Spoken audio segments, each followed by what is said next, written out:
الحمد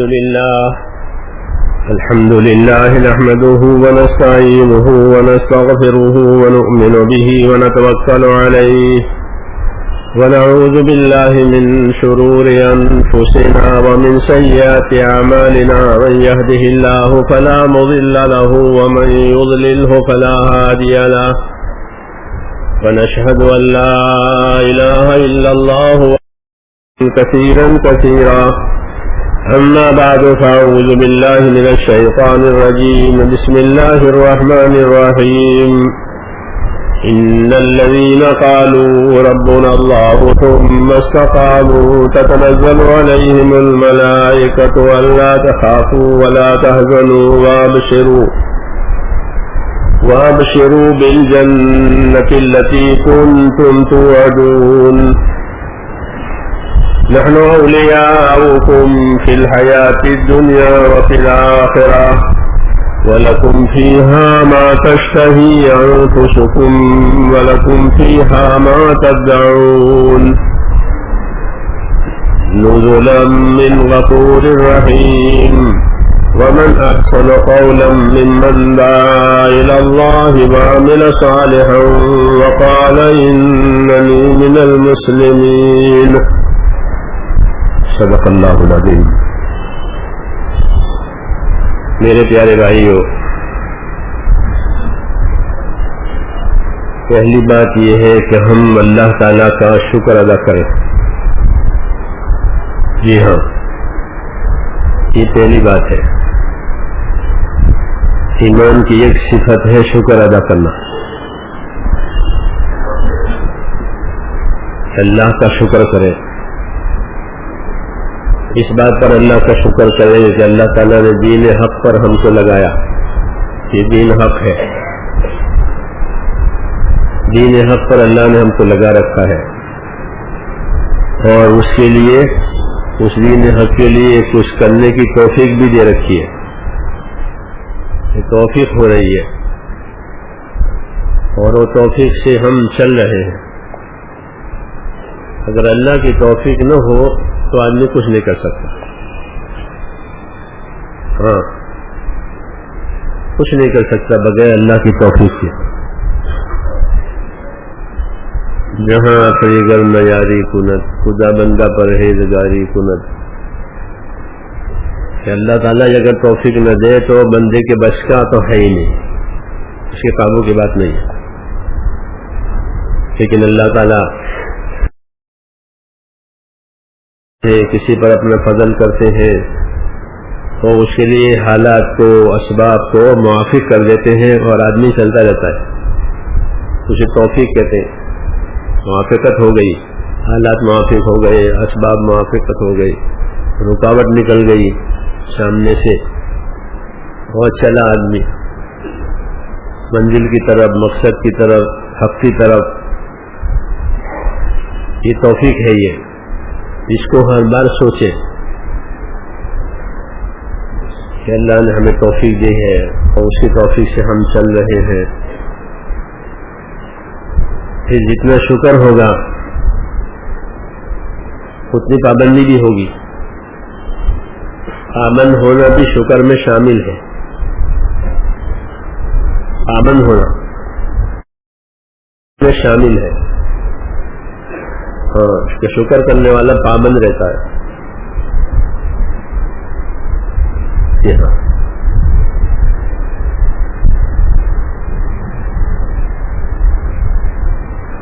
کہ پابندی خود شکر ہے۔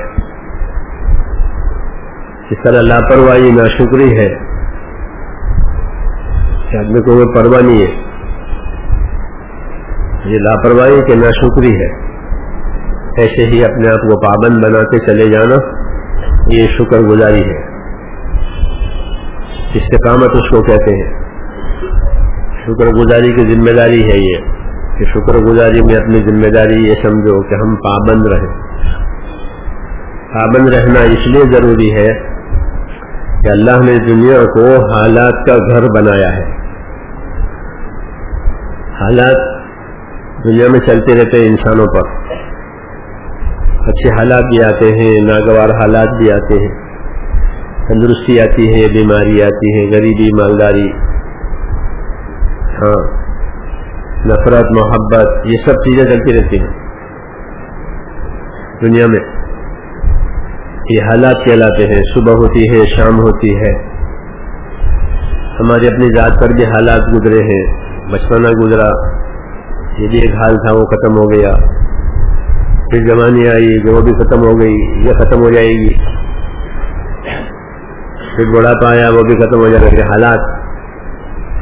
وفی انفسکم افلا تبصرون، تمہاری اپنی ذاتوں میں حالات گزر رہے ہیں، تم دیکھتے نہیں ہو، اللہ کہتے ہیں. تو دنیا حالات کا گھر ہے. ایک حال پر کوئی چیز رہتی نہیں ہے، رہ نہیں سکتی. قدرت ہے اللہ تعالیٰ کی. ویسے ہی حالات آتے رہتے ہیں. تو کیا کرنا چاہیے؟ کہ کیا کرنا چاہیے؟ تو یوں کہیں کہ حکموں کو دیکھنا چاہیے. حالات میں حکموں کو دیکھیں کہ حکم ہم پر کیا ہے، ذمہ داری ہم پر کیا ہے، اس کو دیکھیں اور اس کی راہ نکالیں. حکم پر رہنا ہے، ذمہ داری کو پورا کرنا ہے اور اس کی راہ نکالو، اس کی تدبیر کرو تاکہ حکم پورا ہو جائے اور ذمہ داری پوری ہو جائے. یہ دو قسم کے لوگ ہوتے ہیں. کچھ لوگ حالات کے ساتھ ساتھ چلتے ہیں، جیسے حال ہوگا ویسا کریں گے. کچھ لوگ ایسے ہوتے ہیں کہ نہیں، جو حکم ہوگا وہ کریں گے. دنیا میں حال کے ساتھ چلنے والے کہ حال ساتھ دیں گے تو کام ہوگا، نہیں تو نہیں ہوگا. یہ طریقہ صحیح نہیں ہے. یہ طریقہ نبیوں کا نہیں ہے. کہ نبیوں کا طریقہ یہ ہے کہ حکم دیکھیں گے اور جو حال آئے گا وہ، کہ جو حال آئے گا وہ، اگر وہ حال اچھا ہے تو شکر کے ساتھ حکم پورا کریں گے کہ اللہ نے حال بھی اچھا بنا دیا اور حکم بھی پورا ہو جائے گا. تو شکر کریں گے اور اس شکر میں اس حکم کو پورا کریں گے. اور حال ناگوار ہو گیا تو یہ صبر کریں گے، صبر کریں گے اور برداشت کریں گے اور حکم کو پورا کر لیں گے. حضور صلی اللہ علیہ وسلم فرماتے ہیں کہ مومن کا حال بہت عجیب ہے کہ اچھے حال آئے تو شکر کے ساتھ چلا، ناگوار حال آیا تو صبر کے ساتھ چلا، وہ دونوں ہی ٹھیک ہے، وہ دونوں حال میں کامیاب ہو جائے گا. ہاں اس کی حالت ایسی اللہ نے بنائی ہے. تو دنیا حالات کا گھر ہے. اس لیے اپنے آپ کو اپنے دین پر، اپنے دین کے کاموں پر جمانا یہ سب سے بڑی ذمہ داری کہ ہم اپنے دین کے کام پر جمیں، اللہ کا شکر ادا کرتے ہوئے. کچھ جمنے میں کچھ کبھی رکاوٹیں بھی آئے گی لیکن وہ دور ہو جائے گی. اللہ تعالیٰ دشواریوں کے ساتھ ساتھ آسانیاں بھی لایا کرتے ہیں. ان مع العسر یسرا، ان مع العسر یسرا. یہ گھبراؤ مت، دشواری کے پیچھے آسانیاں بھی آ رہی ہے. اللہ تعالیٰ آسانی لاتے ہیں اور اللہ کا ارادہ بھی ہمارے ساتھ آسانی کرنے کا ہے، یہ طے ہو گیا ہے. یرید اللہ بکم الیسر، اللہ کا ارادہ تمہارے ساتھ آسانی کا ہے، لیکن تمہیں کچھ کام کا بنانا ہے، کام کا بنانا ہے. تو کام کا بنانے کے لیے کچھ رکاوٹوں میں سے نکال دیں گے تمہیں، تاکہ تم کام کے بن جاؤ اور کام کے لائق بن جاؤ. جی ہاں، کسی جانور سے بھی کام لینا پڑتا ہے تو اس کو سدھاتے ہیں. جانور کو سدھانا، ہاتھی کو سدھاتے ہیں، گھوڑے کو سدھاتے ہیں، بیل کو سدھاتے ہیں. کیوں؟ کہ اس کو کام کا بنانا ہے. پھر اس کی قیمت بڑھ جاتی ہے، اس کی قیمت بڑھ جائے گی. کیوں؟ کہ اس کو سدھایا گیا ہے. ہاں ایسے ہی یہاں کہ کچھ آزمائشیں آئے گی، کچھ رکاوٹیں آئے گی، ان رکاوٹوں کے ساتھ آدمی چلے گا کہ یہ کام کا ہو گیا، اس کی قیمت اللہ کے ہاں بڑھ جائے گی. ہاں یہ ویسے ہی نہیں ہے کہ نہیں یہ تو ہماری قیمتیں بڑھا دیں گے، کہ جیسے سلایا ہوا جانور یا وہ شکاری جانور جس کو شکار کرنا سکھایا ہے. جی ہاں، باز کو شکار کرنا سکھاتے ہیں تو وہ باز اتنا قیمتی ہو جاتا ہے کہ بادشاہ اس کو اپنے پاس رکھتے ہیں. تو شوقین ہوتے تھے بادشاہ کے زمانے میں تو اپنے ساتھ رکھتے اس کو، ہمارا شکاری ہے. ہاں اس کی بڑی قیمت، ہاں اس کی بڑی حفاظت، کیونکہ اس کو ایک فن یاد ہو گیا. ایسے ہی ہمارا دین کا کام ہے کہ اللہ تعالیٰ ہمیں کچھ آزمائشوں میں سے، کچھ رکاوٹوں میں سے، کچھ تنگیوں میں سے نکالیں گے اور چلائیں گے اور یہ چلیں گے اسے کہ اس سے ان کا تعلق جو ہے اپنے کام سے، اپنے مقصد سے ان کا تعلق بڑھ جائے گا. ہاں یہ جو آدمی کسی چیز کے لیے تھکتا ہے، اپنی تکلیف اٹھاتا ہے تو وہ اس چیز کو بہت قیمتی سمجھتا ہے. جیسے مال کماتے ہیں لوگ تکلیف سے تو اس کی حفاظت بھی بہت کرتے ہیں، کیونکہ تکلیفوں سے کمایا ہے، محنت سے کمایا. ایسے میرے دوستوں دین کا کام ہے، یہ دین کا کام، یہ دین کے کام کو اور دین کو محنت سے دیا تو یہ قیمتی بن گیا اس کی نظر میں، کیونکہ اس کے پیچھے یہ تھکا ہے. ہاں اس کے پیچھے تھکا ہے، اس نے اس کے لیے نقصان برداشت کیا ہے، اس لیے وہ دین ان کی نظر میں قیمتی بن جاتا ہے. یہ بھی ایک نعمت ہے کہ دین کی قیمت آ گئی نظروں میں، دلوں میں. تو وہ اسی راستے سے آتی ہے کہ تھوڑی ناگواریاں آ گئی، تھوڑی تو وہ ناگواریاں جو ہے اچھے نتیجوں پر لے جاتی ہے. ہاں بظاہر تو کڑوی دوا کی طرح سے ہے کہ کڑوی دوا ہے، لیکن کڑوی دوا کے اچھے نتیجے پہ لے جائے گی تو ہے کہ بیماری کو کاٹے گی. ایک صحابی ہیں عبد الرحمن ابن عوف، بہت مشہور بڑے جلیل القدر آدمی ہیں، وہ صحابہ کی جماعت میں بہت مدبر آدمی ہے. وہ یہ فرماتے تھے کہ ہم نے ساری خیر ناگواریوں میں سے پائی ہے. یہ ان کی بات ہے. اِنَّا وَجَدْنَا خَيْرَ الْخَيْرِ فِي الْكُرْهِ، کہ ہم نے ساری خیر کس راستے سے پائی؟ کہ ناگواریوں کے راستے سے پائی. کہ ہمارے اوپر ناگواریاں آئی، ہمارے اوپر رکاوٹیں آئیں اور اللہ تعالیٰ اسی میں سے خیر لایا. یہ دین کا راستہ تمام رواجی راستوں سے الگ ہے. جتنے رواجی راستے دنیا میں ہیں یہ اس سے الگ.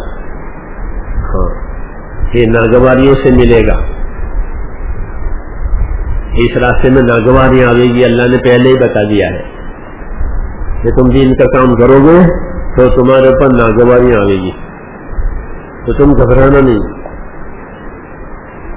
ہاں گھبرانا نہیں، کیونکہ اس میں حکمت ہے.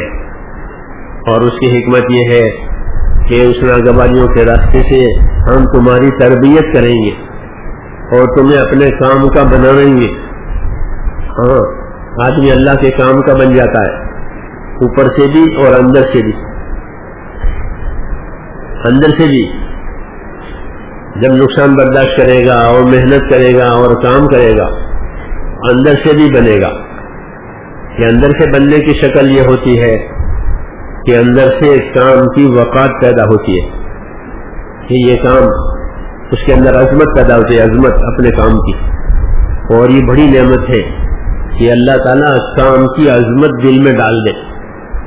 کام کی عظمت دل میں آنے کے بعد وہ کام چھوٹے گا نہیں. جس طرح بغیر عظمت کے کام کرنا آسان نہیں، عظمت نہیں ہے تو اس کے لیے کام کرنا آسان نہیں ہے. اور عظمت آ گئی تو یہ پھر نہیں چھوڑے گا. ہاں بڑا نقصان نظر آ گیا اس کو، عظمت والے کو.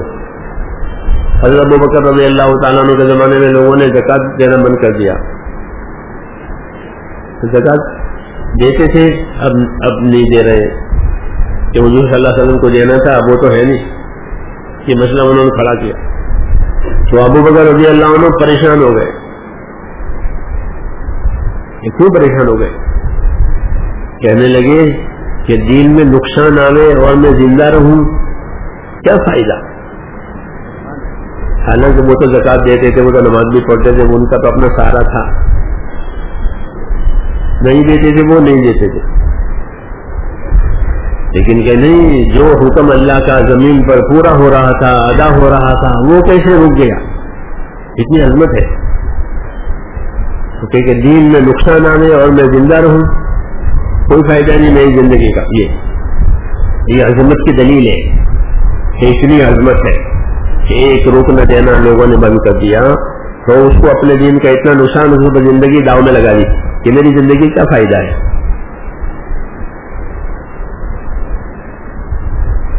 تو اللہ تعالیٰ جب کسی سے کام لیں گے تو اپنے کام کی عظمت ان کے اندر پیدا کرتے ہیں، ان کی محنتوں سے، ان کی قربانیوں سے، جتنے وہ آگے بڑھتے ہیں اس کی عظمت ان کے دل لیتے رہتے ہیں۔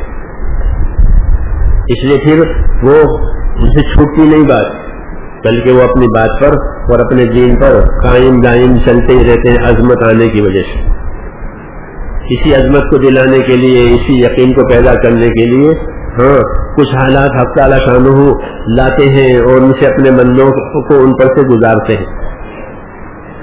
مولانا یوسف صاحب رحمۃ اللہ علیہ فرماتے تھے کہ جب دین کی دعوت قائم ہوگی تو ایک دور گزرے گا دین کے کام کرنے والوں پر، وہ پہلا دور ہوگا اور وہ سخت ہوگا، بھاری ہوگا، بھاری۔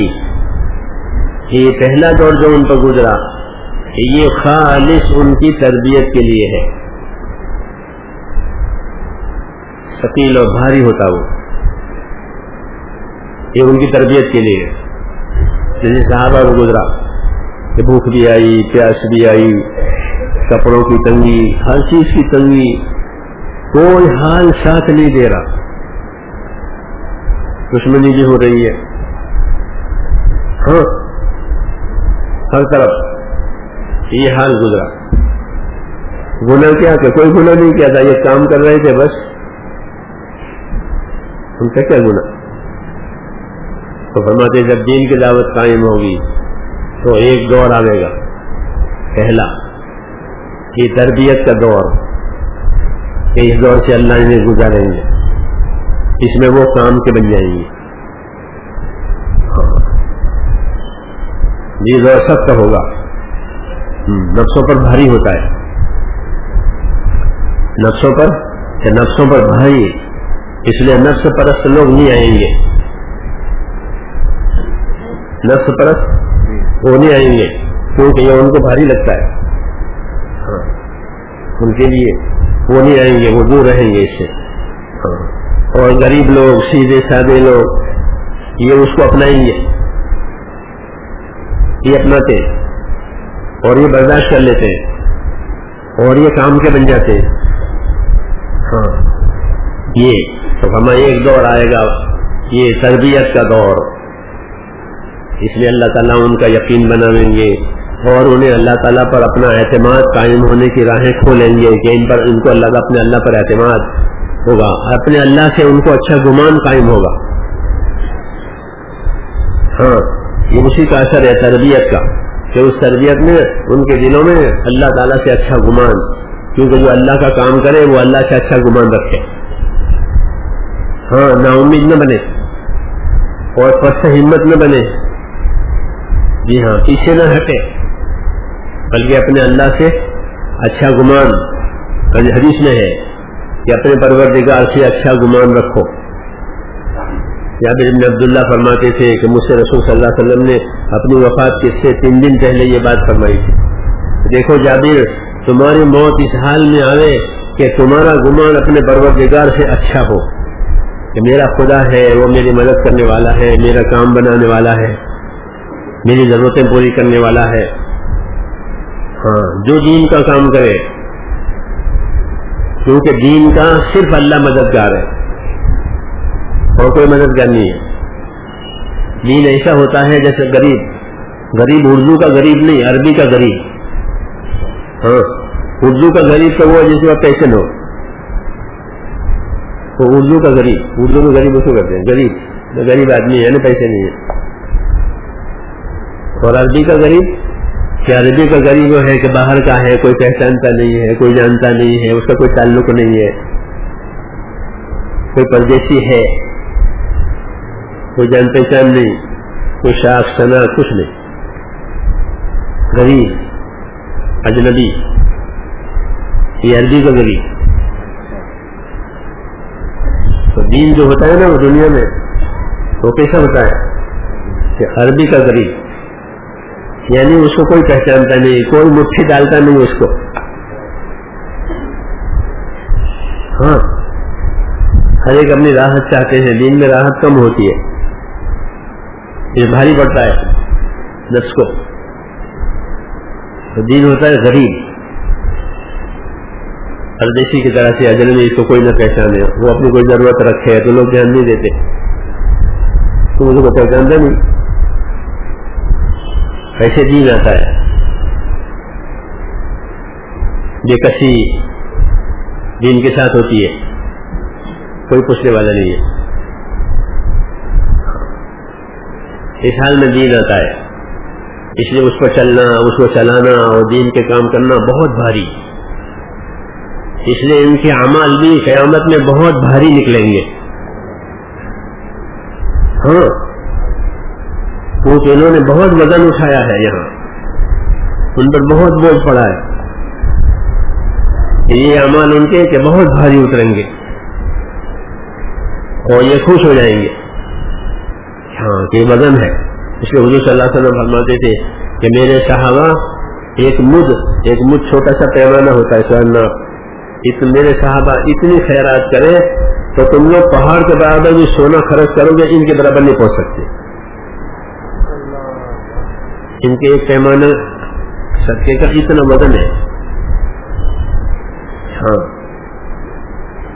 کیونکہ انہوں نے سارا برداشت کیا ہے، سارا وزن جھیلا ہے اپنے اوپر، اور کام کو راہ دی ہے، دنیا میں عمل بھی کیا ہے، اور اللہ کے کام کو انہوں نے راستہ دیا تاکہ وہ دنیا میں چلے.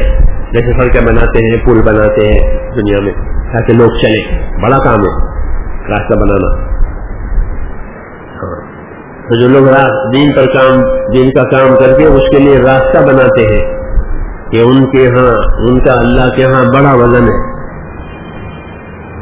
ان کے عملوں کا. اس لیے صحابہ کے بارے میں یہ کہا کہ اتنا پیمانے کے برابر بھی وہ صدقہ کرے تو تمہارا پہاڑوں کے برابر کیا نام سونا خرچ کرنا ان کے برابر نہیں ہو سکتا. ان کو اللہ سے اتنا تعلق ہے اور ان کے کام کا اللہ کے دربار میں کہ اتنا وزن ہے. تو دین بے کسی کی حالت میں ہوتا ہے. اب اس کا پوچھنے والا اور اس دین پر چلنے والا اللہ تعالیٰ کو بہت پیارا ہوتا ہے. اس لیے اس طرح سے کام کرنے والوں کے ساتھ اللہ کی غیبی قدرت ساتھ دیتی ہے، ظاہری اسباب ساتھ نہیں دیتے، غیب سے مدد ہوتی ہے. ہاں ہمیشہ نبیوں کی مدد غیب سے ہوئی ہے. حالات ناگوار ہیں، اسباب نہیں ہیں اور بڑی بڑی رکاوٹیں ہیں اور وہ کام کو لے کر چل رہے ہیں تو اللہ تعالیٰ غیب سے ان کی مدد کرتا ہے بغیر اسباب کے. ہاں کیونکہ دین اللہ کا ہے تو وہ اپنے کام کے لیے اپنی قدرت کو ظاہر فرمائے گا. اس لیے کہتے ہیں کہ ہم اللہ تعالیٰ کا کام کریں اور اللہ سے خوب امید رکھیں. ہاں اس کی ہدایت ہے کہ اللہ سے خوب امید رکھو اور کام کرو. ہاں اور فرمایا ابشروا واملوا ما یسرکم، خوشخبری لو اور امیدوار رہو اللہ سے ایسے حالات کے کہ وہ حالات تمہیں خوش کر دیں گے. ایسے حالات اللہ لاوے گا وہ تمہیں خوش کر دیں گے. ہاں تو دین ایمان والا جو خوش ہوگا وہ تو دین سے ہی خوش ہوگا کہ اللہ تعالیٰ دین دکھا دے. کیسا زمانہ آئے کہ اللہ تعالیٰ دین دکھا دے. ہاں کہ دین کی روشنی آ جائے اور لوگ دین کی روشنی میں اپنی زندگیاں گزارے کہ ہم تو اس کو دیکھنا چاہتے ہیں. تو فرما کہ ہاں ایسا بھی ہوگا.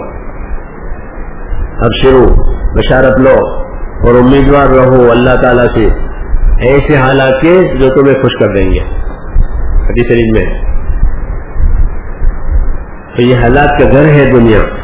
اس لیے اس میں ہماری طرف کا ایک سبب جو ہے وہ ہماری استقامت ہے کہ ہم استقامت کے ساتھ چلیں دین کے کام پر، یعنی اچھی طرح سیکھیں، اچھی طرح سمجھیں، اچھی طرح کریں اور ان کی اچھی طرح پابندی کریں. ہاں، سر سے اترتا ہوا نہیں کرنا ہے کہ سر سے کوئی چیز اتر جائے تو اتر جائے گی. ہاں، سر پر تو کوئی چیز رہتی نہیں ہے، لیکن یوں کہتے ہیں کہ اس میں ہم نے اپنی کتنی طاقت خرچ کی ہے یہ دیکھا جائے گا کہ اس کام میں کتنی طاقت ہماری خرچ ہوئی. جتنی طاقت خرچ ہوگی اس کام پر اپنی کہ اتنا تعلق پیدا ہوگا. آدمی تجارت پر اپنا مان لگاتا ہے تو اس کو تجارت سے تعلق ہو جاتا ہے، کیونکہ اس نے مان لگایا ہے، اپنی طاقت لگائی ہے.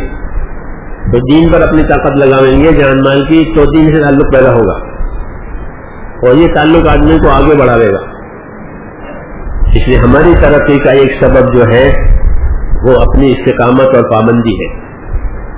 اور پابندی جیسے میں نے کہا نا، حالات کی وجہ سے مختلف حالات آتے ہیں، کبھی جی چاہتا ہے کبھی جی نہیں چاہتا، لیکن کام کرنا ہے. اس لیے پابندی ہماری ترقی کا ذریعہ ہے. اور دوسری بات یہ ہے کہ ہم کام کو اصولوں کے ساتھ کریں، اصولوں کے ساتھ کام کریں. اگر کام اصولوں کے ساتھ ہوا تو ایک فائدہ ہماری ذات پر یہ آئے گا کہ ہماری تربیت ہوگی اصول کی پابندی کرنے کی وجہ سے اور فتنوں سے بچیں گے. اصول کی پابندی کا یہ نفع ہے کہ آدمی اصول سے کام کرے کہ یہ فتنوں سے بچے گا. بے اصولی فتنے لاتی ہے.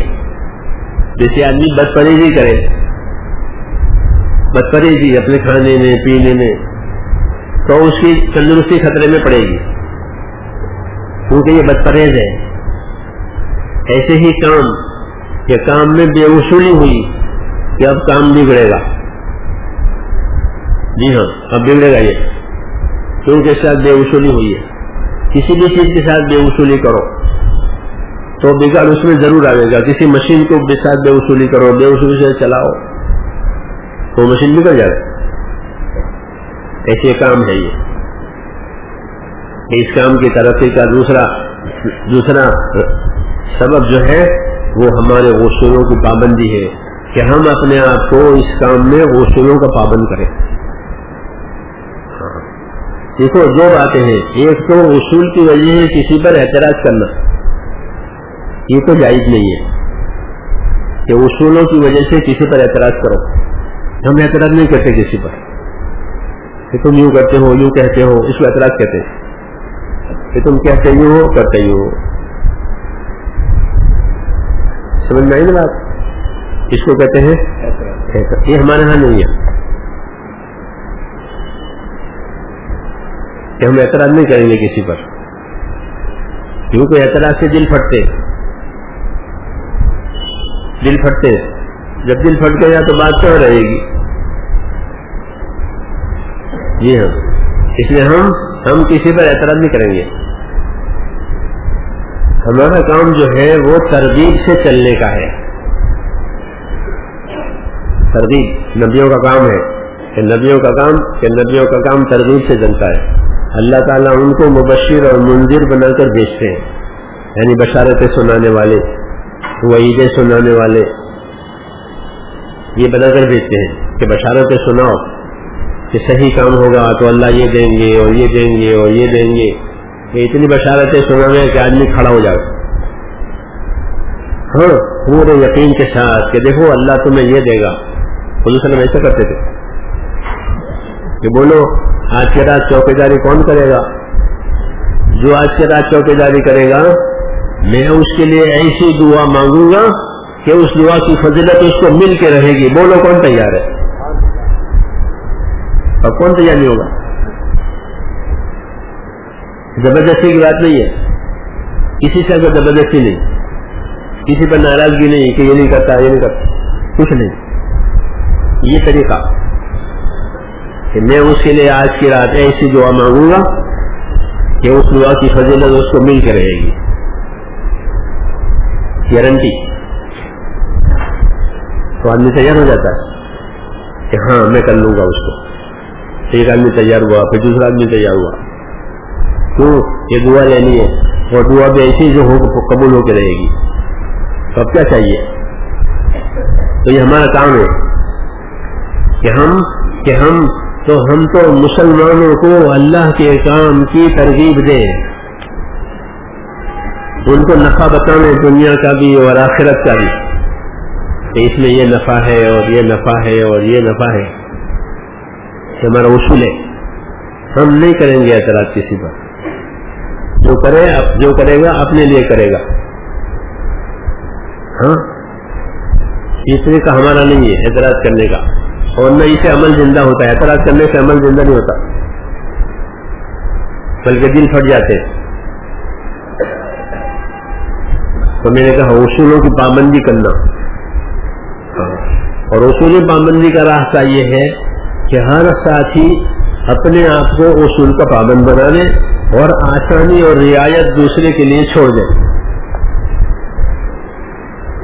آسانی اور رعایت دوسرے کے لیے چھوڑے، اپنے لیے آسانی نہ لے، اپنے لیے رعایت نہ مانگے. ہاں، تو میں تو رہوں گا اصول پر، یہ اپنے بارے میں رکھے. ہم نے دیکھا ہوگا کہ دواخانے میں ہر بیمار جو ہے نا، اس کو اپنی تندرستی کی فکر ہوتی ہے، وہ دوسرے کو نہیں دیکھتا. یہ دوا پیتا ہے نہیں پیتا، پرہیز کرتا ہے نہیں کرتا، کوئی کسی کو نہیں دیکھتا. تو ایسے ہے نا، ہر بیمار کو اپنی کہ میں اچھا ہو جاؤں، تو دوسرے کو اعتراض نہیں کرتا. سب کو اپنی فکر ہوتی ہے کہ میری بیماری دور ہو جائے. ایسے ہم رہے کہ میں اصول کا پابند بن جاؤں، مجھے صحیح طریقے سے کام کرنا آ جائے، اور میں دنیا میں صحیح طریقے سے کام لے کر کے جاؤں. اپنے آپ کو پابند بنانا یہ اپنی ترقی کا ذریعہ ہے. دوسروں کی ہمدردی کرنا، اعتراض نہیں کرنا. دوسروں کی ہمدردی کہ یہ بھی صحیح ہو جائے. حضور فرماتے ہیں دین النصیحہ، کہ دین تو دوسروں کے ساتھ ہمدردی کرنے کا نام ہے، اعتراض کرنے کا نام نہیں ہے. اعتراض کریں گے تو لڑائی ہوگی. ہاں، کیونکہ وہ جواب دے گا. اور ہمدردی کرو کہ بھائی دیکھو یہ بھی ایک کرنے کی چیز ہے، یہ بھی ایک کرنے کی چیز ہے، اس کو اس طرح کیا کرتے ہیں، اس کا یہ طریقہ ہے، اس کا یہ نفع ہے. مذاکرہ کرتے ہیں. مذاکرہ ہمارے ہاں مذاکرے ہوتے ہیں، یعنی یاد دہانی ہوتی ہے نفع نقصان کی اور کام کے طریقوں کی، اس کو مذاکرہ کہتے ہیں. کہ مذاکرہ کرو یعنی کام کا طریقہ بتاؤ، اس کا نفع نقصان سمجھاؤ، اس کی اونچ نیچ بتاؤ. تو سمجھدار طبیعتیں اس کو لیتی ہے. سمجھدار طبیعت جو ہوتی ہے نا، وہ اسے لیتی ہے اور لے کے چلتی ہے. اس لیے کہا وذکر فإن الذکرى تنفع المؤمنین. یاد دہانی کراؤ، مذاکرہ کرو. یہ مذاکرہ کرنا ایمان والوں کو نفع دے گا. ایمانی سمجھ ہوتی ہے آدمی میں، آخرت والی سمجھ ہوتی ہے کہ وہ لے لیتا ہے اس کو، اور لے کر کے پھر اس کو اپنے پلے باندھ لیتا ہے، پھر چھوڑتا نہیں ہے. یہ طریقہ ہے اصولوں کے اپنانے کا. اپنی ذات کو اصول کا پابند بناؤ. ہاں، تو ان کی زندگی نمونہ بنتی ہے. نمونہ جیسے آئینہ نمونہ ہوتا ہے، آئینہ ہوتا ہے نا، وہ نمونہ وہ بتائے گا. ایسے کہ اپنی ذات کو پابند بنایا، تو اس کا عمل دوسروں کے لیے نمونہ بنتا ہے، اس کا عمل دوسرے کے لیے دعوت بنتا ہے، اس کا عمل دوسرے کے لیے رہبری کرتا ہے کہ دیکھو کام ایسا ہوگا. اصولوں کی پابندی. صحابہ کے بعد یہی بات تھی، اس لیے صحابہ کی زندگی نمونہ بنی. صحابہ ستاروں کی طرح، ہر ستارہ روشنی رکھتا ہے اپنے اندر، اور اس کی روشنی سے لوگ نفع اٹھاتے ہیں، رہبری لیتے ہیں ستاروں سے. انہیں روشنی ہے. تو حضور صلی اللہ علیہ وسلم نے اپنے صحابہ کو کے بارے میں یہ بتایا کہ یہ ستاروں کی طرح سے ہے، ان سے روشنی ملے گی چلنے والوں کو. کیوں کہ انہوں نے اپنے اندر اس کام کو لے لیا ہے، اوڑھ لیا، اپنے آپ کو اس کا پابند بنا دیا. تو اب ان کی زندگی رہبری کرے گی. یہ ہے. تو میں نے کہا ہمارے پاس دوسری ترقی کا دوسرا جو ذریعہ ہے وہ یہ ہے کہ اصول کو سیکھو، اصول کو پوچھو اور اصول پر عمل کرو. اصول سیکھو اور پوچھو کس سے؟ کہ جاننے والوں سے، جاننے والوں سے جو اس کام میں چل رہے ہیں. ہمارے بڑوں نے کام کے بہت سے واضح اصول بتا دیے اور وہ بتا کے چلے گئے. وہی اصول ہے انہوں نے بتائے کہ ان اصولوں میں اپنی زندگیوں کو ڈالنا، اس کے مذاکرے کرنا. تو جب کام اصولوں سے ہوگا تو ہماری تربیت ہوگی، یعنی ہم اپنے کام میں صحیح رخ سے چلنے والے بنیں گے اور فتنوں سے بچاؤ ہوگا. اگر بے اصولی ہوئی تو کام کی رگیں ڈھیلی پڑ جائے گی. کیونکہ بے اصولی ہو رہی ہے تو کام کی رگیں ڈھیلی پڑے گی اور کام کمزور بنے گا، اور ہو سکتا ہے خدا نہ کرے فتنوں کا ذریعہ بھی ہو جائے گا. بے اصولیاں ہوئی ہیں کہ اب فتنے ہوں گے. اس لیے اپنے آپ کو اصولوں کا پابند کرنا، اصولوں کو سیکھنا سمجھنا، سیکھنے سمجھنے کے لیے پوچھنا اور پوچھ کر پھر اپنے عمل میں لانا، اس کی دعوت دینا نرمی سے. ہمارے کام میں نرمی ضروری ہے. اس کام کو حضور صلی اللہ علیہ وسلم نے نرمی سے کیا، گرمی سے نہیں کیا. آپ نے نرمی سے کیا. آپ کو اللہ نے نرم بنا دیا تھا. فبما رحمت من اللہ لنت لہم، قرآن پاک میں ہے کہ کچھ اللہ کی رحمت کا اثر ہے کہ آپ نرم ہو گئے ہیں اور آپ ان کو نرم مل گئے ہیں لوگوں کو. تو آپ کی نرمی سے بڑا نفع ہوا. جی ہاں، کہ آپ نے رحمت بن کر کے، نرم بن کر کے اس کام کو چلایا. اپنوں کے ساتھ بھی نرم ہے اور برائیوں کے ساتھ بھی نرم ہے، دشمنوں کے ساتھ بھی نرم. آپ سے دشمنی کرنے والے لوگ ہیں ان کے ساتھ بھی نرم. لوگوں نے دشمنیاں کی ہیں آپ کے ساتھ، آپ پر جادو کیا. وہ سب جادو کیا تھا، بہت سب. 6 مہینے رہا وہ جادو کا اثر اور بہت سخت جادو تھا. کتابوں میں لکھا ہے کہ اتنا سخت جادو تھا کہ مرد کو نامرد بنا دے. جادو کی ایک قسم ہوتی ہے نامرد بنا جانا، اس کے میاں بیوی جھگڑے ہوتے. سب قسم کا جادو. پھر وہ پکڑا گیا، وہی آئی کہ انہوں نے کیا ہے اور اس کا توڑ بتایا اللہ نے، جادو کا توڑ. تو وہ ٹوٹا وہ اور آپ کی طبیعت اچھی ہو گئی. قرآن شریف کی آخری 2 سورتیں نازل ہوئی اس کے توڑ کے لیے. جی ہاں، اور بتا بھیا کہ انہوں نے کیا تھا، وہی سے معلوم ہوا. پھر بھی وہ آپ کی خدمت میں آتے رہتے تھے، آپ کے مجلس میں بیٹھتے تھے. صحابہ نے کہا ان کا کچھ کیجیے نا، یہ ان کو کچھ سزا تو ہو، کیونکہ حضور کی حیثیت حاکم کی بھی تھی. ایک حاکم ہوتا ہے با اختیار حاکم، ایسی حیثیت آپ کی تھی کہ ان کی کوئی سزا ہو جائے. آپ نے فرمایا نا، ان کو سزا نہیں دینی ہے. کہ ان کو سزا دینے سے، کہ ان کو کیوں سزا دی ہے؟ اللہ نے مجھے اچھا کر دیا، اب سزا دینے سے کیا فائدہ ہے؟ یہ کیا یہ نرمی. پھر آپ کو زہر دیا، اور سب زہر تھا وہ بھی، سب قسم کا زہر. موت تو ہوئی نہیں، لیکن بعض صحابہ جو بکری کے گوشت میں زہر ملا کر کے، بکری بھون کر کے لا کر کے دی تھی کہ آپ کی دعوت ہے. دعوت قبول کر لی، کھانے بیٹھے، کھایا، ساتھیوں نے بھی کھایا. آپ کو پتہ چل گیا منہ میں ڈالنے کے بعد، جی ہاں، کہ اس میں زہر ہے. بلا کے پوچھا کہ اس میں زہر ڈالا ہے؟ کہ ہاں. اس نے کہا کہ عورت تھی وہ دعوت دینے والی. یہودن زہر ڈالا تھا آپ کے ہاں. کیوں؟ اس لیے ڈالا تھا کہ میں دیکھتی کہ اگر آپ جھوٹے ہیں تو ہلاک ہو جائیں گے اس زہر سے، اور سچے ہیں تو نہیں ہوگا کچھ بھی. یہ میں دیکھنا چاہ رہی. لیکن جو دوسرے ساتھی تھے انہوں نے کھایا، ان کا تو انتقال ہو گیا، اور آپ پر وہ جو کھا لیا تھا تھوڑا منہ میں ڈال دیا، اس کا اثر رہا بہت دنوں تک. جیسے موسم ہوتا ہے نا، موسم بدلتا ہے تو آدمی کے بدن پر اثر ہوتا ہے. تو جب کوئی موسم بدلتا تھا تو آپ کو بدن میں درد ہوتا تھا اس زہر کے اثر کا.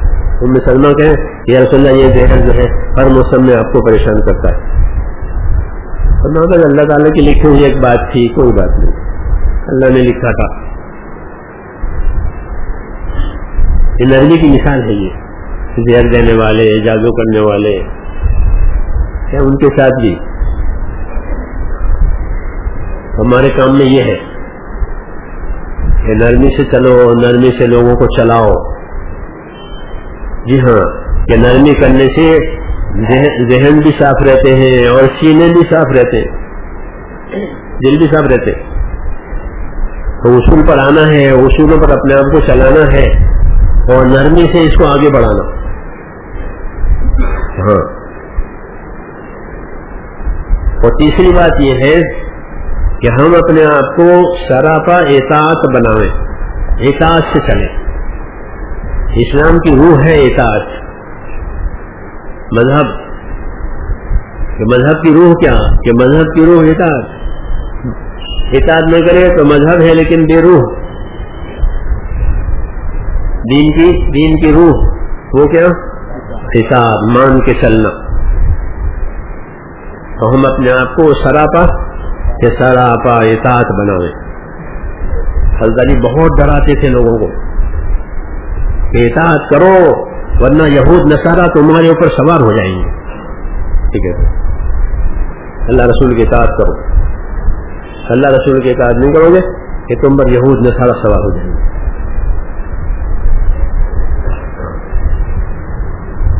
یعنی باطل چھا جائے گا، کیونکہ حق کا اثر تو لیا نہیں. اطاعت تو حق کا اثر ہوتا ہے، حق پر چلنے کا اثر ہوتا ہے. اطاعت وہ تو رکھا نہیں اپنے اندر، تو کہ باطل کا اثر پڑے گا، آپ باطل کے نیچے آ جاؤ گے. اس لیے ہمارے کام کی ترقی کا ایک ذریعہ یہ بھی ہے کہ ہم کیا بن جائیں، کہ ہم سراپا اطاعت، کہ ہمیں تو اطاعت کرنی ہے. جی ہاں، کوئی اپنی بات پر اڑے نہیں، کوئی اپنی رائے پر اصرار کرے نہیں، کوئی کسی کی رائے کا انکار کرے نہیں. ہاں، اللہ نے پیدا کیا ہے اپنے بندوں کو الگ الگ، ہر ایک کی صلاحیت دین پر آوے. یہ مطلوب ہے کہ ہر بندے کی صلاحیت اپنے دین پر آوے، وہ اپنی صلاحیت دین پر لگاوے تاکہ دین کو پانی ملے. تو بندوں کی صلاحیتوں کو دین پر لگانا کہ وہ صلاحیت لگا دیں. صلاحیتوں کو دین پر لگانے کے لیے اطاعت اور مشورہ دیا گیا ہے کہ مشورہ کرو اور مشورے سے چلو. ہاں، تو اصول ہے ہمارا کہ کام کریں گے وہ کیسے کریں گے؟ کہ مشوروں سے کریں گے. دیکھو، دنیا کے وجود کے 4 اسباب ہیں.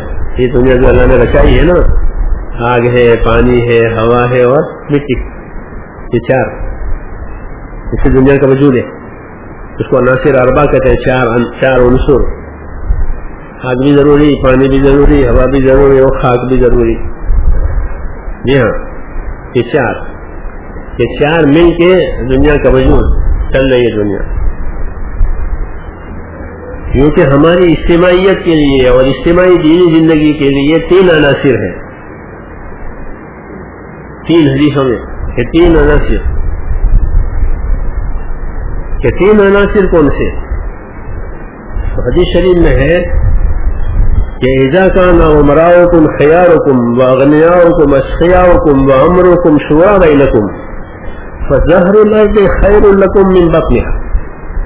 کہ جب تمہارے مالدار سخی ہو جاویں، تمہارے عمراء اور تمہارے ذمہ دار نیک دل ہو جاویں، اور تمہارے آپس کے کام مشوروں سے ہوا کریں کہ تمہارا جینا زمین پر بہتر ہے مرنے سے، یہ تمہاری اجتماعی زندگی کے یہ عناصر ہیں.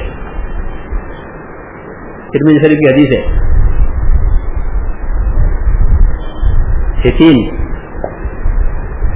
کہ تمہارے مالدار کہ سخی ہو جاویں، ان میں سخاوت کا جوہر آ گئے. سخاوت اسلامی زندگی کا اثر ہے. حضور صلی اللہ علیہ وسلم صحابہ کو سخاوت کی ترغیب دیتے تھے کہ سخی بنو. انصار سے کہا کہ یہ کیا ہوگا کہ جاہلیت میں تو ویسے تھے اور اسلام میں تو انہوں نے اپنے باغوں کی جو دیواریں تھیں نا وہ توڑ دی کہ ہمارے باغ میں کوئی بھی آوے، کوئی بھی کھاوے، کوئی بھی لے جاوے. تو ان کی آمدنی تھی. جی ہاں، باغوں پر مٹی کی چھوٹی چھوٹی دیواریں بنائے، باؤنڈری وہ ہوتی تھی. ابھی بعض جگہوں پر ہے، یہاں ہمارے ملک میں باغ میں ایک تو کانٹے لگاتے ہیں، چھوٹی دیواریں کرتے ہیں. ہائٹ بنی فلان وہ تو صحابہ نے وہ جگہ جگہ سے اس کو توڑ دی کہ کوئی مسافر آوے، کوئی پرایا آوے، اپنا آوے، جب آوے جائے لے جاوے کھاوے. سخاوت کی ترغیب دی تھی.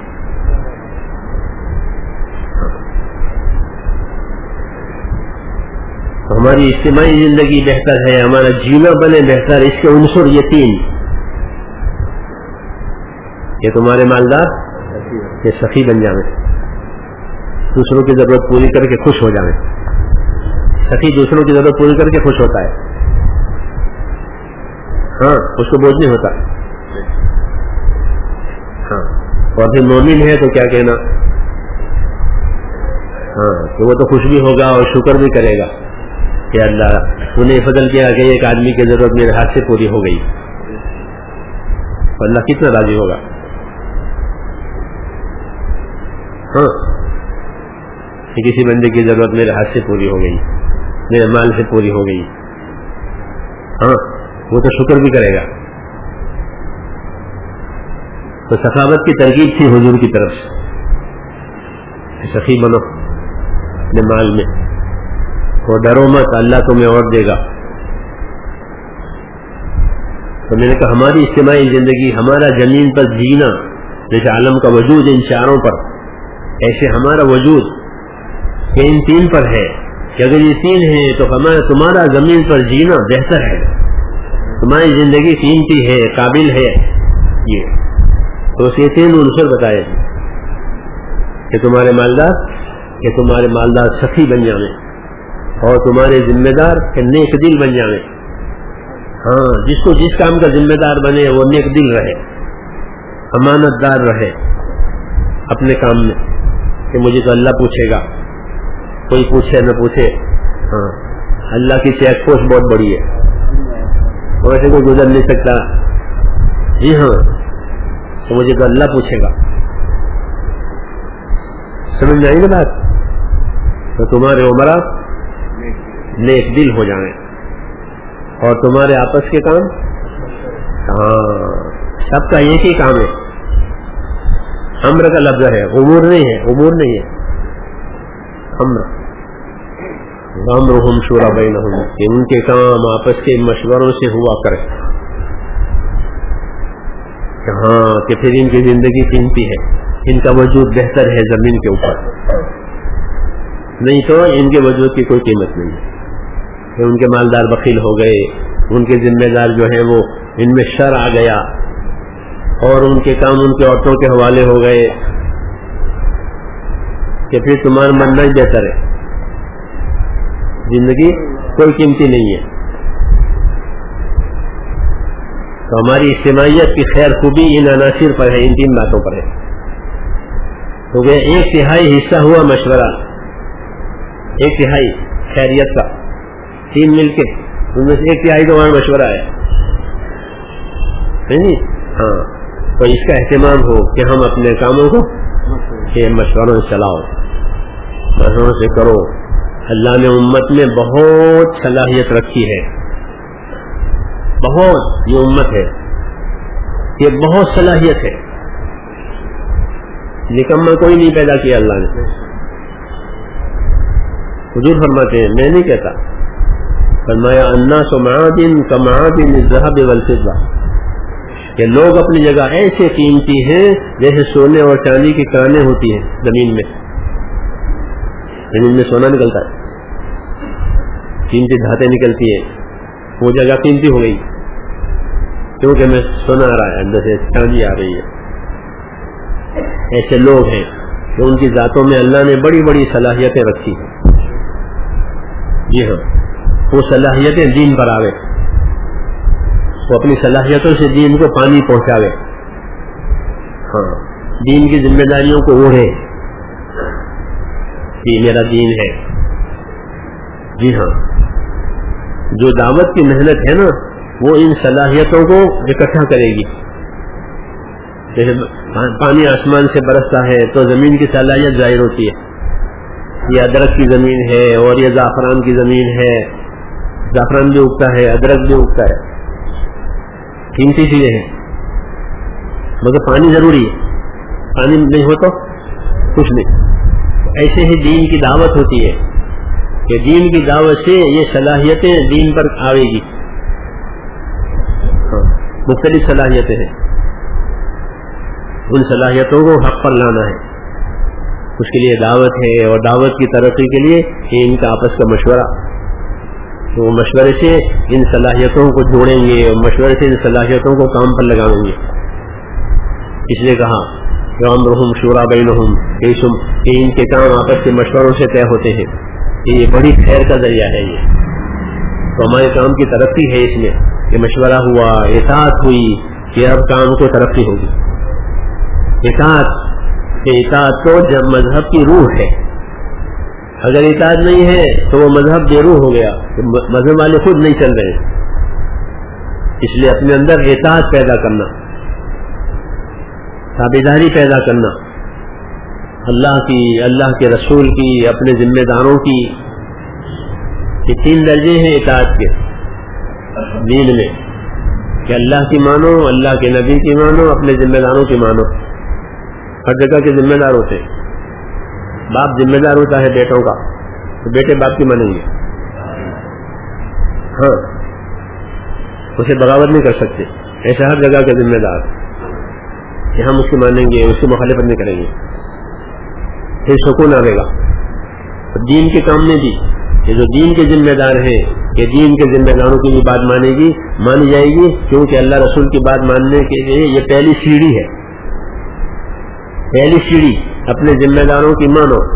ذمہ داروں کی مانو گے تو رسول کی مانو گے، رسول کی مانو گے تو اللہ کی مانو گے. نیچے سے اوپر آدمی جایا کرتا ہے، نیچے سے اوپر ذمہ داروں کی مان، یا رسول کی مانے گا، رسول کی مانے اللہ کی مانے گا. اب بات ختم ہو گئی.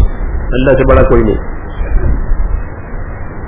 تو اپنے اندر میرے دوستوں اطاعت پیدا کرنی ہے کہ ہمارا جوہر ہے یہ ہم اللہ کی، اس کے رسول کی پوری تابعداری. سنت شریعت ہماری اطاعت ہے کہ ہم سنت شریعت کے تابع ہیں، دین کے تابع ہیں، اور اسی کو اپنی محنت سے آگے بڑھانے والے ہیں کہ اللہ کے نبی کے طریقے، اللہ تعالیٰ کے حکم کہ یہ دنیا میں آئیں، اس کے لیے اطاعت کرنا عملاً، کہ اپنا عمل بھی اس کے ساتھ ہے. کیونکہ صحیح دعوت دینے والے اور صحیح محنت کرنے والے وہی ہوتے ہیں کہ ان کی بات، ان کا عمل ایک، جو وہ کہتے ہیں وہ کرتے بھی ہیں ایک. یہ ان کی خاص علامت ہے کہ وہ کہتے بھی ہیں اور کرتے بھی ہیں، خود بھی پابند ہیں اور کہتے بھی ہیں. اور دوسری بات ان کے اندر خصوصی ہوتی ہے کہ وہ اپنے کرنے کرانے میں لوگوں سے کوئی چیز طلب نہیں کرتے. یہ داعیوں کا ہے، یہ داعیوں کی نشانی ہے یہ کہ وہ اپنے کرنے کرانے میں لوگوں سے کچھ نہیں مانگیں گے کہ یہ دو کہنا. اتبعوا من لا يسألكم اجرا وهم مهتدون. اتبعوا من لا يسألكم اجرا وهم مهتدون. سورہ یاسین سے کی آیت ہے کہ وہ داعیوں کی جماعت گئی تھی، غالباً عیسیٰ علیہ السلام کا زمانہ تھا، ایک گاؤں میں. ایک آدمی ان کا موافق ہو گیا گاؤں والوں میں سے، کبھی تو بڑے اچھے لوگ ہیں، ان کا ساتھی ہو گیا اور اپنے گاؤں والوں سے کہہ رہے ہیں کہ دیکھو یہ آئے ہیں، ان کی بات مانو. ان میں 2 خوبیاں ہیں. ہاں دعوت والوں کی خوبیاں کہ ان میں 2 بڑی خوبیاں ہیں. پہلی خوبی تو یہ ہے کہ وہ آپ سے کچھ نہیں مانگیں گے. نبیوں کی جو دعوت ہوتی ہے ان کا طریقہ کار ہوتا ہے اس میں لوگوں سے بے نیاز، آپ سے کچھ نہیں لینا، نہ ان کا مال، نہ ان کا حلال، نہ ان کی تعریف، کچھ نہیں. یہ نبیوں کا طریقہ ہوتا ہے. یا قوم لا اسألکم علیہ مالا، اے میری قوم میرا تقاضا مال کا نہیں ہے کہ تم پر بوجھ پڑے، کوئی تقاضا نہیں ہے ہمارا. یہ دیکھو یہ آپ سے کچھ نہیں مانگیں گے، ان کا کوئی تقاضا نہیں ہے اپنی ذات کے لیے، یہ اپنا اجر و ثواب اللہ سے لیں گے، اپنا اللہ کام کریں گے. دوسری بات کہ دوسری خوبی ان کے اندر یہ ہے کہ ہم محتدون، یہ محتدی لوگ ہیں، یعنی وہ کرتے بھی ہیں، کہتے بھی ہیں، کہتے بھی ہیں، کرتے بھی ہیں. جو ان کی بات ہے وہ ان کا عمل ہے، جو عمل ہے وہ ان کی بات ہے. ہاں تطبیق ہے ان کے قول میں، ان کے فعل میں، ان کی بات میں، ان کے عمل میں ایک ہی بات. یہ خوبیاں اس نے بیان کی اپنے قوم کے سامنے کہ ان کی بات مانو. تو ہمارا نمونہ بن گیا. بھائی داعیوں کا یہ نمونہ ہوتا ہے کہ ان کی بات اور ان کا عمل ایک ہی ہے اور کچھ نہیں مانگیں گے. اللہ کے لیے کرنا، بندوں کی ہمدردی میں چلنا، یہ کام کا رخ ہے ہمارا. تو میں نے کہا یہ ہے، اس سے اطاعت ظاہر ہوتی ہے. اطاعت بس اللہ کی بات ہے، اللہ کا کام ہے، اس کو مان کر کے چلنا. اطاعت جو ہوتی ہے وہ ہدایت کا دروازہ ہوتا ہے کہ ہدایت کس راستے سے آئے گی، کہ ہدایت جو آئے گی وہ اطاعت کے راستے سے آئے گی. اگر اطاعت نہیں ہے تو یہ پھر ہدایت نہیں ہوگی، پھر نفسانیت ہوگی. اطاعت نہیں ہوتی تو نفسانیت ہوتی ہے. اپنے نفس پر چلیں گے، حکم پر نہیں چلیں گے، ہدایت پر نہیں چلیں گے. کہ ہدایت کے لیے اللہ نے اطاعت کو دروازہ بنایا. وَإِن تُطِيعُوهُ تَهْتَدُوا، ہاں کہ اگر اطاعت کرو گے تو ہدایت پاؤ گے. تو اگر کوئی ہدایت میں داخل ہونا چاہتا ہے تو اس کا راستہ اطاعت کرو کہ ہدایت آ جائے گی، اور فتنوں سے اور نفسوں کے شرور سے بھی حفاظت ہو جائے گی. تو ہمارے کام کی ترقی کا یہ بھی ایک راستہ ہے کہ ہم سراپا اللہ کے کام کے لیے اطاعت بنے. کہ صحابہ کی جو امتیازی صفت بتائی ہے وہ ان کی اپنی اطاعت ہے. ہاں وہ اطاعت میں آگے رہے ہیں. امی حضور کے سامنے دو طبقے تھے. ایک طبقہ یہ امیوں کا تھا، عرب امی تھے، بے پڑھے، انہیں کچھ نہیں جانتے، لکھنا پڑھنا تو تھا ہی نہیں. 18 آدمی مکے میں لکھنا جانتے تھے پورے شہر میں. یہ لکھا کتابوں میں. مکہ شہر پہلے سے تجارتی شہر ہے، اور لکھنے پڑھنے والے کل 18 آدمی. وہ بھی کچھ اشارے تھے ان کے، باضابطہ نہیں، لکھنا پڑھنا تھا ہی نہیں. جی ہاں، گنتی بھی نہیں جانتے تھے، گننا بھی نہیں جانتے تھے. گننا ان کی گنتی بہت تھوڑی ہے. کتابوں میں لکھا ہے. آپ کے ہاں تو پتہ نہیں عرب اور خراب اور کہاں تک جاتے ہیں. ان کے ہاں 10 اور 100 اور 1000 وہ ختم ہو گیا. 1000 سے آگے کوئی ہے نہیں ان کے ہاں. آپ کے 1000 کے بعد لاکھ ہے، لاکھ کے بعد کروڑ ہے، وہ نہیں ملے گا آپ کو. سب سے بڑی تعداد 1000. بس یہ 1000 کہ بہت ہو گیا، اس سے آگے وہ جانتے ہی نہیں تھے، ہے ہی نہیں. اور گننا نہیں جانتے تھے. ابو خدا کہتے تھے 5 اور 4. لوگ میں نے سنا 9 کہو کہ میں 9 نہیں جانتا.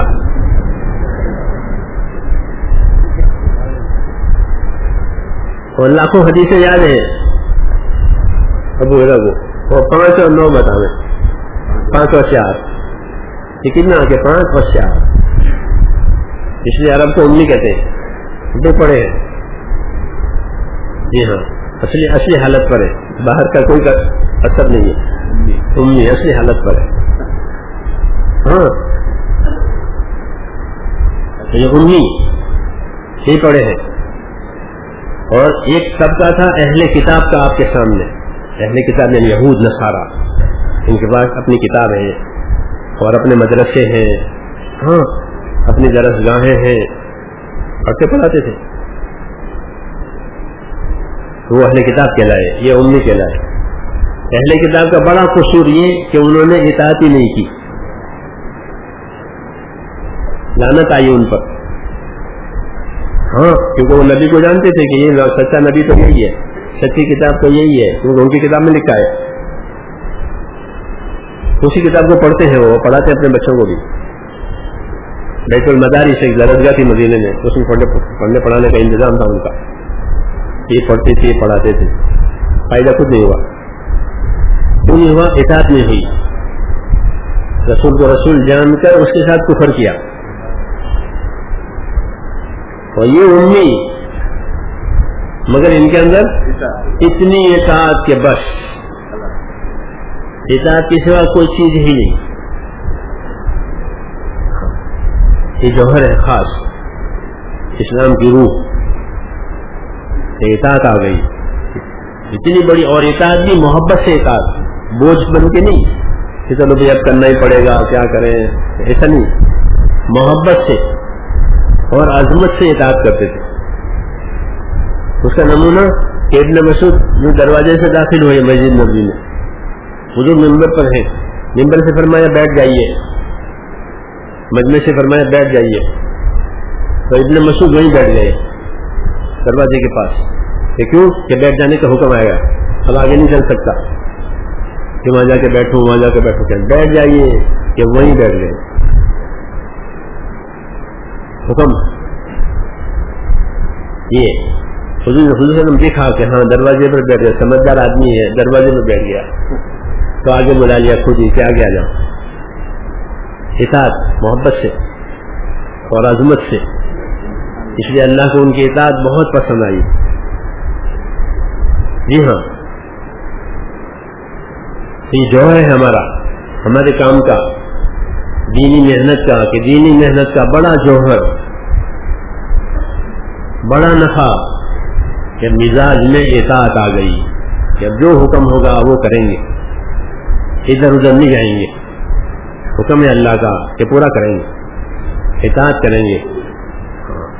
تو اطاعت کرتے تھے، اعتراض کبھی نہیں کرتے تھے. اپنے امیر پر بھی اعتراض نہیں کرتے تھے،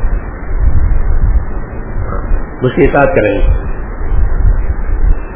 تو ہماری ترقی کا سامان ہے یہ کہ ہم اپنے کام میں اللہ کی اطاعت، رسول کی اطاعت، اپنے زندگانوں کی اطاعت، کوئی تجزیہ ہی نہیں ہمارے یہاں، کوئی جھگڑا ہی نہیں.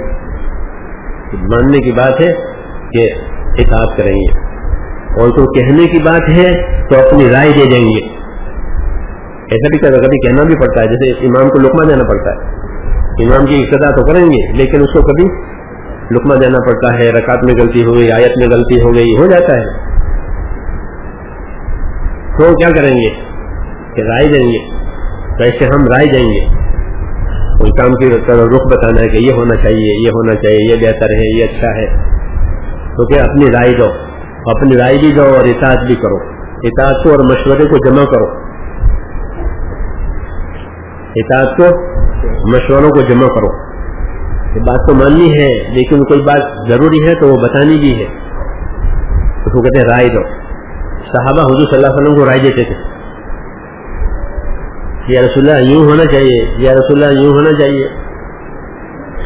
جی ہاں، یہ نہیں کہ حضور ہیں تو ہم نہیں بولیں گے بس، ایسا نہیں ہوتا تھا. رائے دینے کی بات ہے کیونکہ سب کا کام ہے. تو صحابہ کھل کے رائے دیتے تھے، پوچھتے تھے بعد مرتبہ کہ یہ جو آپ نے فرمایا وہی آئی ہے آسمان سے، وہی آئی ہے تو کچھ نہیں بول سکتے. اللہ اکبر، اللہ بڑے ہیں. کہ نہیں وہی تو نہیں آئی، میری رائے ہے. حضور فرماتے میری رائے ہے. یا رسول اللہ ہماری بھی رائے ہے. ایسا تعلق، ہماری بھی رائے ہے تو اپنی رائے بھی دے دیتے تھے. اس سے دل صاف رہتے ہیں. کیا رہتے ہیں؟ دل صاف رہتے ہیں. رائے دینے کی جگہ ہوئی تو رائے دے دی، رائے دیتے بھی رہو، رائے لیتے بھی رہو. رائیوں کا لین دین، یہ صلاحیتیں کام پر آ جاتی ہیں. اس سے لوگ اپنی صلاحیت سے رائے دیتے ہیں، پھر اپنی صلاحیت سے کام بھی کریں گے. مولانا یوسف صاحب فرماتے تھے کہ جب کسی آدمی سے رائے نہیں لے سکتے ہو تو اسے کام کیسے لے سکو گے؟ ہاں، ہمارے پاس اطاعت ہے اپنی ترقی کے لیے کہ ہماری ترقی، ہمارے دین کی ترقی وہ مسلمانوں کی اطاعت میں ہے، کہ مسلمانوں میں جتنی اطاعت آئے گی اللہ کی اور اس کے رسول کی، کہ ہاں کہ اب دین ترقی پر آئے گا. اور اگر اطاعت چھوڑ دیں گے تو جیسے حضرت علی نے فرمایا تھا کہ تم پر باطل والے سوار ہو جائیں گے. تو باطل سوار نہ ہو، اس کا راستہ یہ کہ زندگیوں میں اطاعت لانی ہے اللہ اور رسول کی. جو بات اللہ رسول بتائیں کہ ہاں یہ دین کی بات ہے، شریعت کی بات ہے، حکم ہے کہ ہم اس کے لیے ہیں، ہم اسے مانیں گے. تو صحابہ کا امتیازی وصف تھا یہ کہ انہوں نے اپنے آپ کو سراپا اطاعت بنا دیا کہ ہر حال میں آپ کی اطاعت کریں گے. یہ کہا صحابہ کہتے ہیں ہم ہر حال میں آپ کی اطاعت کریں گے، اور آپ کے ہاتھ پر بیعت کرتے ہیں اس بات پر، یعنی قول قرار کرتے ہیں کہ ہم آپ کی بات سنیں گے، آپ کی بات مانیں گے. غریبی آوے تو بات مانیں گے، مالداری آوے تو بات مانیں گے، ہمارا جی چاہے اس کام کو اور وہ کام آوے تو بھی کریں گے، ہمارا جی نہیں چاہے اور وہ کام ہماری طرف آوے کہ تو بھی کریں گے. اور کہتے تھے کہ ہم کو کوئی پوچھے تو بھی کریں گے، ہم کو کوئی نہ پوچھے تو بھی کریں گے. کہ ہم کو نہیں پوچھا مگر ہم تو کام کریں گے. نہ پوچھنا یہ اس کا کام ہے کہ ہم کو پوچھا نہیں، ہم کو بتایا نہیں، باقی ہم اس کے پیچھے نہیں ہیں. یہ ہمارا مزاج ہے میرے دوستوں، یہ کاموں کی ترقی کا سامان ہے. ہمارے اس عمل میں اگر ہم اس طرح چلیں گے تو ہماری تربیت ہے، ہاں تربیت ہے کہ مزاج دینی بنے گا. دین پر چلنے کے لیے دینی مزاج چاہیے. جیسے شکاری جانور کا مزاج شکاری مزاج ہوتا ہے، اس کا شکاری جانور ہوتا ہے اس کا مزاج شکاری، ہاں اسے فوراً اس کا مزاج ہے. ذرا سے آہٹ چوہے کی ہوئی تو بلی فوراً متوجہ ہو جاتی ہے، اس کا مزاج شکاری مزاج ہے. ہاں تو مسلمان کا مزاج کہ اطاعت کا مزاج، اس کو ایمانی مزاج کہتے ہیں. 3 قسم کے مزاج ہوتے ہیں، 3 قسم کے. ایک حیوانی مزاج ہوتا ہے، ایک شیطانی مزاج ہوتا ہے، ایک ایمانی مزاج ہوتا ہے. جی ہاں، حیوانی مزاج، حیوان کا مزاج اپنی غرض پوری کرنا، بس. حیوان ہوتا ہے نا، کسی کا کھا گیا، کسی کو مار دیا، اپنی غرض کے لیے مارے. جی ہاں، یہ حیوان کا مزاج ہے کہ حیوان صرف اپنی غرض پوری کرنا جانتا ہے اور کچھ نہیں جانتا. تو اس کا مزاج ہے. کوئی چیز پڑی ہوگی وہ کھا جائے گا. بلی ہے، دودھ پی گئی، گھر میں دودھ رکھا تھا، وہ گھر میں رات کو آتی ہے، وہ پی کے چلی گئی. وہ نہیں سوچے یہ کس کے لیے رکھا ہے، کس بچے کے لیے رکھا ہے، رات کو روتا ہے، اس کے لیے کچھ نہیں. اس کا مزاج ہے اپنی ضرورت پوری کرنا، بس. کسی کا نقصان ہو جائے نہ ہو، کچھ نہیں. یہ حیوانی مزاج. اور ایک شیطانی مزاج ہوتا ہے. شیطانی مزاج سخت ہے، وہ کہ نہ چلے نہ چلنے دے، نہ کرے نہ کرنے دے، نہ مانے نہ ماننے دے. یہ شیطانوں کا مزاج. شیطان یہی کرتا ہے کہ نہ خود کرے اور نہ دوسروں کو گمراہ کرے لوگوں کو. یہ شیطانی مزاج. اور تیسرا مزاج ایمانی مزاج. ایمانی مزاج کیا؟ کہ اللہ کی سننی ہے، اللہ کی ماننی ہے، اللہ کی کرنی ہے. ساری چیزیں پانی تربیت ضروری ہے. نہیں تو حیوانی مزاج تو آدمی میں ہوتا ہی ہے پہلے سے. آدمی بھی ایک طرح سے جانور ہے، جاندار ہے. دولت والے سننے کے لیے اس کی اپنی غرض ہوتی ہے، کرنے والی ہے، تو وہ اپنی غرضوں کے مقابلے میں حکموں کو چلانے والی ہے. جو چیز باقی رہے گی وہ صرف اللہ کا نام ہے اور اللہ کے راستے میں محنتیں ہیں. صرف اپنی غرض کو بتا دیتا ہے، حکم کو پورا کر لیتا ہے. لیکن روزہ رکھیں گے تو کھانا پینا ہماری غرض ہے، لیکن اب نہیں کھائیں گے.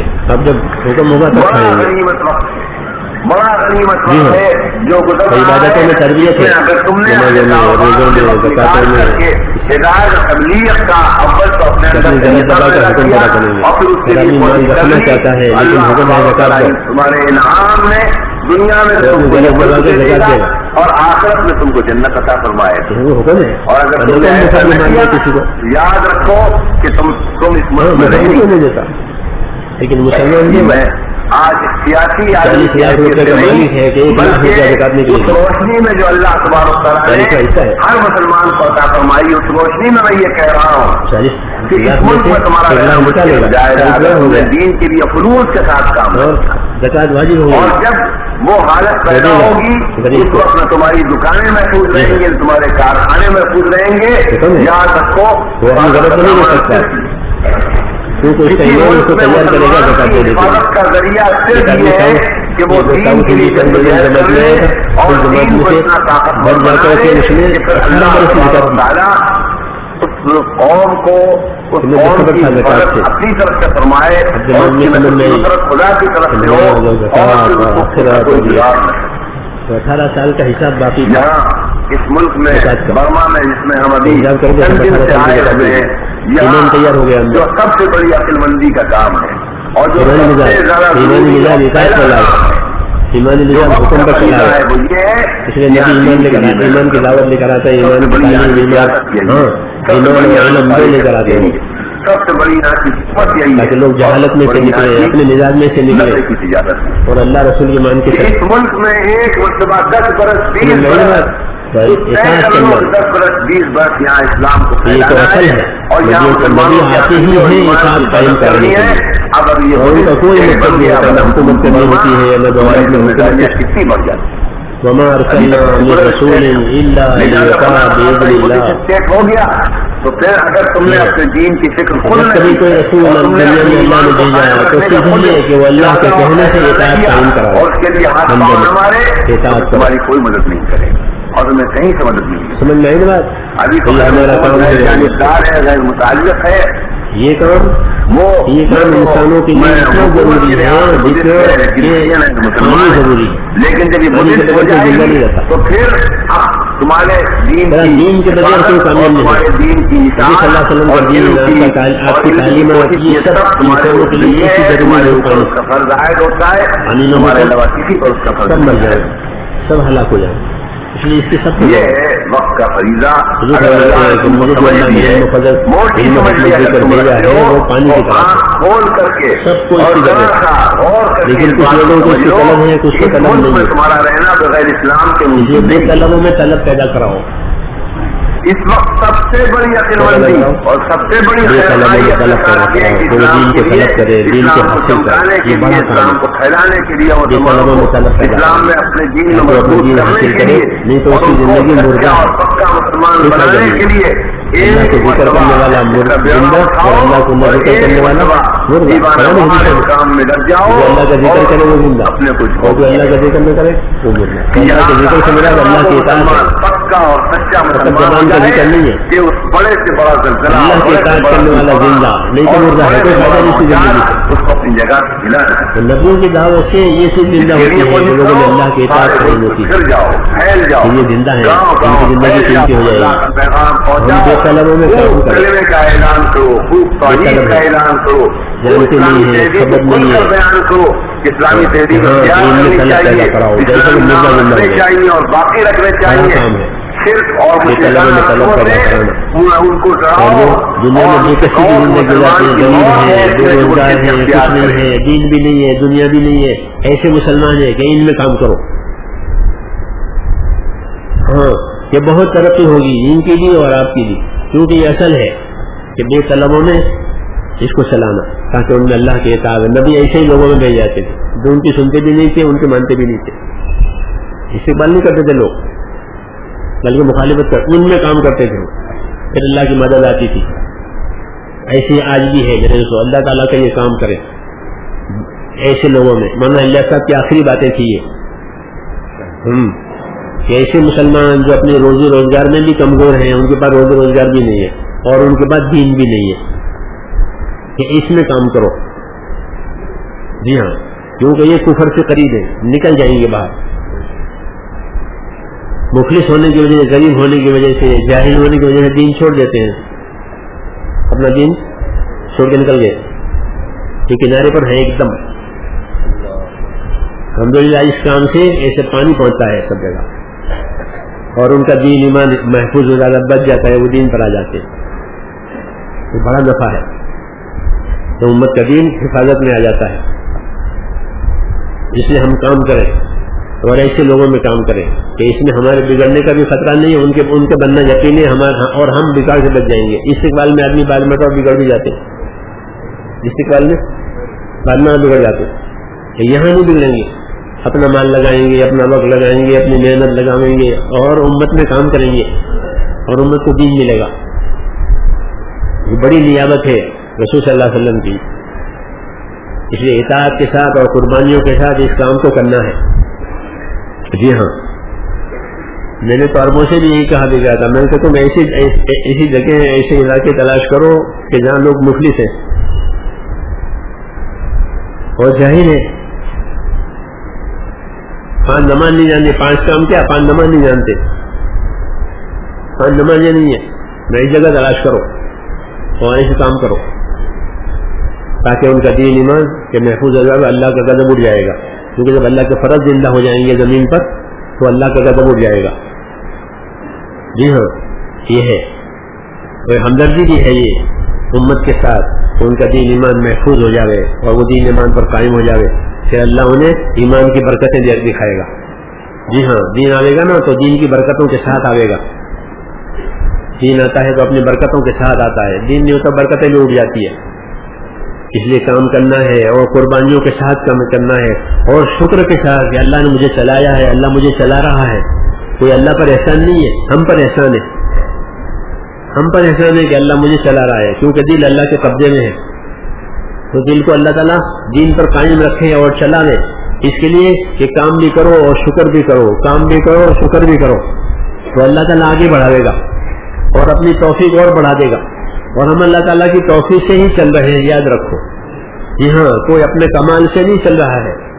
جو اپنے آپ کو جتنا اللہ کی توفیق کا محتاج سمجھے گا اتنی توفیق کو زیادہ ملے گی کہ اللہ مجھے تیری توفیق کی ضرورت ہے. تو اللہ اپنی توفیق شامل حال کریں گے اور آگے چلائیں گے اور ان سے اللہ کام لیں گے. تو اس لیے کام کریں، استغفار بھی کریں. کمی بھی ہو جاتی ہے، بھول چوک بھی ہو جاتی ہے، آگے پیچھے ہو جاتا ہے، کہ اس کے لیے استغفار کریں. کہ استغفار نبی کیا کرتے تھے. استغفار یعنی معافی مانگنا اللہ سے کہ کسی کی کہ کمی کوتاہی کی. ہاں، توبہ تو ہوتا ہے گناہ کرنے سے، کہ گناہ کیا کہ توبہ کرو. گناہ نہیں کیا ہے، کام کیا ہے تو کام کر کے استغفار کرو. پیغمبر کی سنت کہ نبی کام بھی کریں استغفار بھی کریں، کہ بھول چوک ہو تو معاف ہو جاوے، صحیح ہو قبول ہو جاوے. جی ہاں، استغفار بھی کریں اور اللہ سے دعائیں بھی مانگیں. کام کے لیے، اپنی استقامت کے لیے، امت کے لیے، آخرت کے لیے دعائیں مانگیں. دعا بھی بہت بڑا حصہ ہے ہماری محنت کا، کہ اپنی محنت میں دعاؤں کو شامل کریں، کہ خوب اللہ سے تنہائیوں میں دعائیں مانگیں. ہاں، کہ دعا مومن کا ہتھیار ہے، کہ دعا سے حالات پلٹتے ہیں، حالات میں مدد آتی ہے، حالات میں آسانی آتی ہے. جی ہاں، دعاؤں سے اور ہدایت آتی ہے. تو دعا بھی مانگنی ہے اپنی قربانیوں کے ساتھ. دعا جلدی قبول ہوتی ہے قربانی والوں کی اور محنت والوں کی. اس لیے دعا نہ بھولے، اپنی محنت پر بھروسہ نہ کرے، بلکہ اللہ کے کرم پر بھروسہ کر کے اللہ تعالیٰ سے دعائیں مانگے اور قربانیاں دے، تاکہ اللہ تعالیٰ ہدایت کی راہیں دنیا میں کھول دے. جب اللہ کھولے گا پھر کوئی روک نہیں سکتا. اس لیے اللہ سے کھلوانی ہے عاجزی کر کے. یہ سب کام مل کر کے، تبلیغ سب مل کے یہ سب کرنا ہے. تو انشاءاللہ اس کے لیے ارادہ کریں گے. آپ ارادہ کریں اور اپنے آپ کو تیار کریں اور تقاضے پر بتائیں کون کون تیار ہے.